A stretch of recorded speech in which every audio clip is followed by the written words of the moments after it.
In this video, I'll be going over 3 ways to have a dominant body posture. Once again, this video will be inspired by the Peaky Blinders show as a way of teaching you more about body language and how you can use it to your advantage. I'll be using Thomas and Alfie as an example to show you how you can perfect your body language, and if it's possible for you, please make sure to watch this video until the end. Number 1. Take up space. Whether you're walking, sitting or doing anything else, take up space. And I don't mean it in the weird way, you just have to have enough space so you don't look like you're compressing yourself. Dominant individuals take up space, whereas submissive individuals compress themselves. It's the same thing in the animal kingdom as well. Lions and wolves are 2 territorial animals, and to assert dominance they take up space. What makes you look makes you feel, so avoid looking away and avoid looking down. Number 2. Keep your body opened. Look at this clip of Alfie Solomon's. This is the perfect example of having an opened body.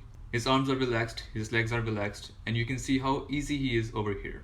Another great example would be this clip. You can see how his hands are apart from his body when he walks, and he does not look back when he is walking, which is another thing that territorial animals sometimes do when they're leading a pack. You can easily acquire an open body by having a relaxed and dominant body posture. Number 3. Keep your gaze up. Keeping your gaze up does not mean that you have to look deep into a person's eyes and creep them out. It just means to have a nice direct eye contact and avoid looking away from them, especially from looking down. Keeping your gaze up and keeping it down works the same way as taking up space. Dominant individuals are masterminds of maintaining a positive eye contact, whereas submissive individuals are masterminds of breaking it.